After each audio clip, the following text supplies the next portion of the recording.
This is the original pianola. It's a machine that plays the piano by means of vacuum suction, which you create with your feet by pedalling. And it's a machine that is in a little cabinet on wheels that you roll up to the piano keyboard, and it has little fingers at the back to play the keys. So first of all we have pumping pedals for your feet, which are acting on huge bellows in there, which are providing the suction which powers the whole thing. And we have what's called the spool box. This is where the rolls go, and this brass bar with holes in it reads the perforations. Hand levers down here, so one to control the speed of the roll. On the extreme left, the sustaining pedal, which is what some people call the soul of the piano, and two levers, one each for bass and treble subduing, so you can calm down the bass to allow the theme in the treble to come out, or you can increase the bass when the melody moves down there if you so wish. And then at the back we have little fingers ready to play the keys. Here we have rolls for the machine, quite a selection, some old ones, some modern recuts and things, so let's try this.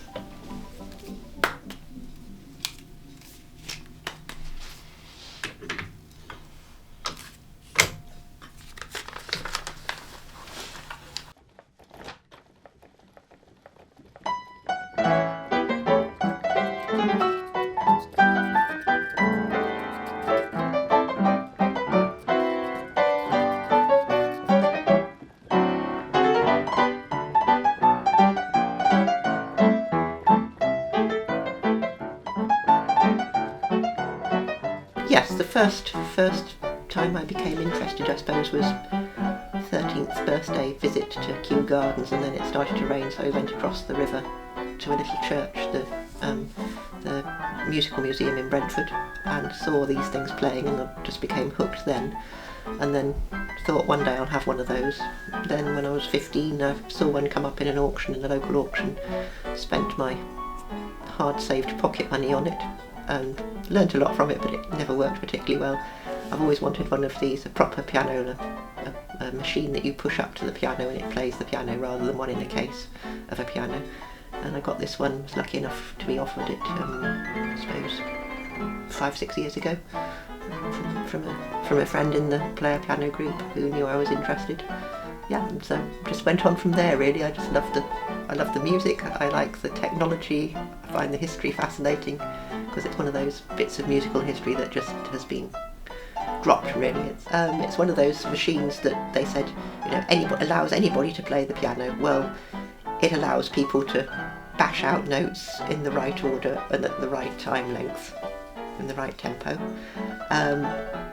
But it's much more than that, so if you learn properly, you have to practice it, and you have pedals that are producing suction, and if you vary that suction you get louder and softer, so the harder you pedal the louder it plays, potentially the faster it goes. The softer you pedal it, you can decrease the dynamics, you can make it slow down, but you also have little hand controls as well, so you can control the bass and treble, loudness and softness independently. This book is about appreciating music by means of the pianola, and it includes a chapter by Reginald Reynolds about how the machine works, how it's built, how you might go about playing musically with it. And it has a lovely little section called The Duties of the Feet, and then it talks about the amount of force, how you put the roll in, how you read the roll, generally how you make a musical performance. And that is to be read in conjunction with playing this practice roll, which you can put into your pianola and gives you nice instructions on how you should go about playing it, and then little fragments of music so you can start to understand how the music goes and really get musical performances out of this thing. And if you're very skilled at it, you can get very musical performances.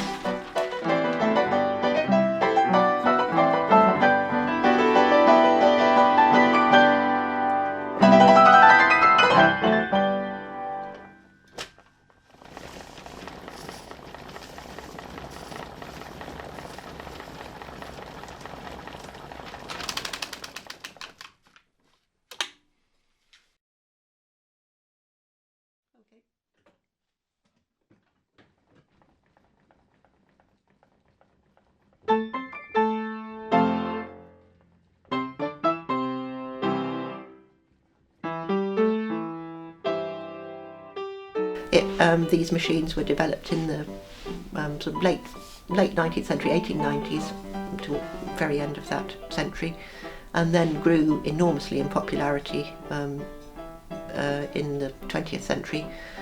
They had quite a short period of popularity.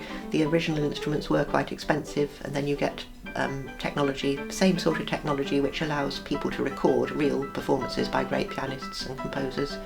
Those instruments were exceedingly expensive, so Physician to the King had a reproducing grand piano of Steinway, which would cost about the equivalent of a row of houses, so very expensive instruments.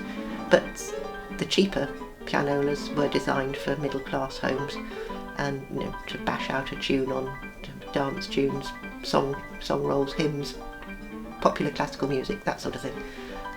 They were very popular. Their sort of height was in the late 20s, and then radio and gramophone technology came along, recording with electronic microphones, and the bottom dropped out of the market. Everything crashed very quickly, and then, backed up by the Depression, all the people who had the expensive instruments were not buying anymore, and the industry folded very quickly.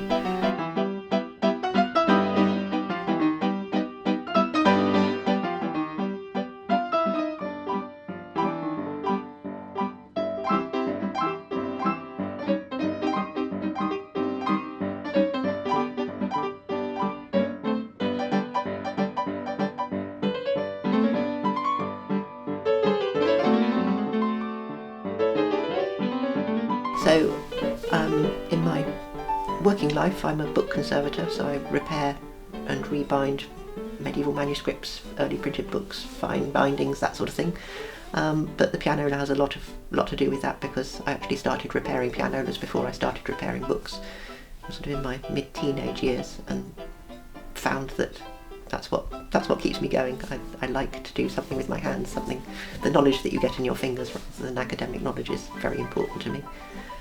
When this one came along, it came out of a stable block in some, out of the way country house somewhere, and I was alerted to it, and it was complete, but it had never been rebuilt. So after 105 years or so, these things start to wear out. But the joy of them is that it's all done with hide glue, animal glue, which you can get off again, and you can peel things back. You can rub down rusty components, you can oil them, you can recover things once you've taken off the perished cloth. You can recover them with new cloth, and if you put it all back together, hopefully you get it airtight and it will play again.